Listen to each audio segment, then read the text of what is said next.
Hello बच्चों, let's see this question.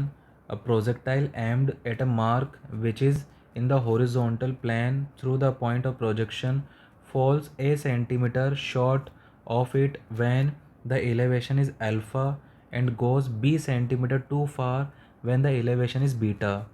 Show that if the velocity of the projectile is same in all the cases, the proper elevation is half of sin inverse b sin 2 alpha plus a sin 2 beta divided by a plus b. तो question में ये कहना चाह रहा है कि कोई projectile है। इस प्रोजेक्टाइल को आप क्या कर रहे हैं, किसी एक पर्टिकुलर पॉइंट से प्रोजेक्ट कर रहे हैं हॉरिजॉन्टल के साथ में, और ये जो है जिस पॉइंट पे गिरना चाहिए उससे ये ए सेंटीमीटर फॉल हो जाएगा। कब? जब एलिवेशन एंगल कितना है, अल्फ़ा। जैसे लेट सपोज अभी आपने एलिवेशन एंगल कितना रखा है, अल्फ़ा रखा है, तो ये जो है लेट सपोज यहाँ पे जाके फॉल हो रहा है, तो फॉल यहाँ होना चाहिए था, ठीक है, लेकिन ये यहाँ फॉल हो गया, तो ये ए सेंटीमीटर यहाँ पे शॉर्ट रह गया, ठीक है। अब उसने बोला जब आप इसको बीटा एंगल पे प्रोजेक्ट कर रहे हैं, तो जैसे लेट सपोज ये बीटा एंगल है, लेट सपोज ये बीटा एंगल है, ठीक है, तो ये प्रोजेक्ट कहाँ पे हो रहा है, 20 सेंटीमीटर आगे, मतलब यहाँ जाके ये फॉल हो रहा है, तो ये 20 सेंटीमीटर आगे चला गया, राइट। तो उसने बोला है कि एंगल ऑफ एलिवेशन क्या रखा जाए कि ये जो प्रॉपर जगह पे प्रॉपर जो भी डिस्टेंस था वहाँ पे फॉल हो। तो जैसे लेट सपोज का डिस्टेंस मान लेते हैं हम लोग, एक्चुअल डिस्टेंस कितना था इसका, डी था, ठीक है।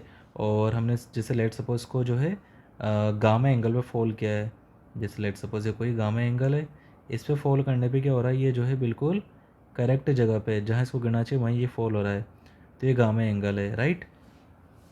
तो late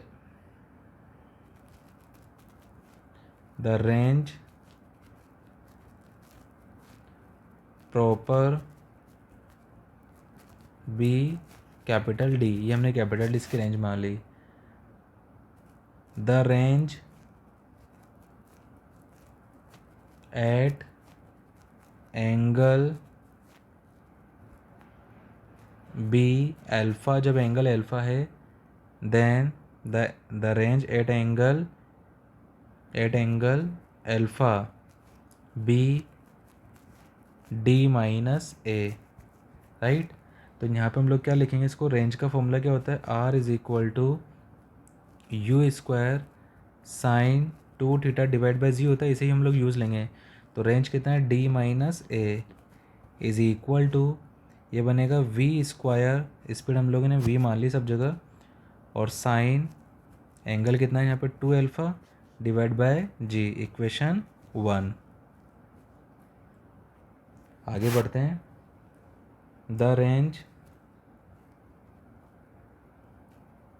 at angle beta B D plus B, तो यहाँ पे इक्वेशन क्या बनेगा, D plus B is equal to we square sine 2 beta divide by ji.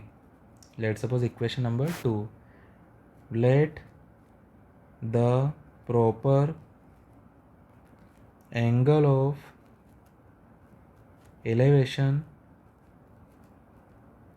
B gamma, जो प्रॉपर एंगल ऑफ एलिवेशन उसको हमने क्या मान लिया, गामा। तो इस केस में डी इज इक्वल टू क्या आएगा, प्रॉपर रेंज डी है, तो ये आएगा V square sine 2 gamma divide by G, equation 3, ठीक है। एक बार हमने एंगल अल्फ़ा लिया, एक बार बीटा लिया और एक बार गामा लिया, और इनकी रेंज हमने उसी तरह से यहाँ पे पुट कर दी है।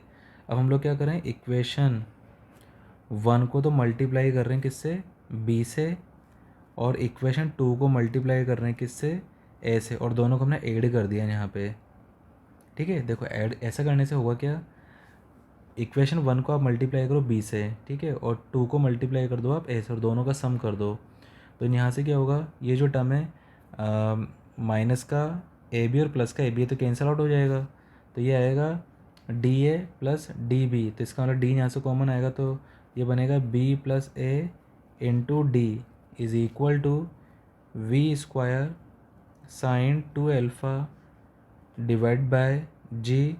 अच्छा, यहाँ बी से ही मल्टीप्लाई हो जाएगा, ये बी से मल्टीप्लाई हो गया, plus V square sine 2 beta, और ये मल्टीप्लाई किससे हो गया, ए से, डिवाइड बाय जी, ठीक है। जैसे लेट सपोज ये इक्वेशन नंबर 4 है। अब क्या करेंगे हम लोग, इक्वेशन थर्ड में जो आपने डी का वैल्यू निकाला वो हम लोग यहाँ पे पुट करेंगे। तो put the value of D in equation 4। तो यहाँ से आएगा b प्लस ए और V square sine 2 gamma divide by G is equal to we square B sine 2 alpha divide by G plus V square A sine 2 beta divide by G, right. अब यहाँ से देखना क्या बन जाएगा, we square by जी से we square by जी सब जगह कैंसिल आउट हो जाएगा। तो ये बनेगा यहाँ पे sine 2 gamma is equal to B sine of 2 alpha plus A sine of 2 beta, ठीक है। और डिवाइड बाय क्या बन जाएगा, यहाँ पे हमने बी प्लस ए का यहाँ पे डिवाइड कर दिया। तो हमें यहाँ से गामा निकालना, तो गामा क्या आ जाएगा, ये बनेगा हाफ ऑफ साइन इनवर्स और ये पूरा ऐसा कैसा आ जाएगा, B sine of 2 alpha plus A sine of 2 beta divide by B plus A. यही हम लोगों ने यहाँ पे प्रूफ करना था, देख लेते हैं। ठीक है, ये हम लोग प्रूफ कर चुके हैं। I hope you understood this question. Thank you.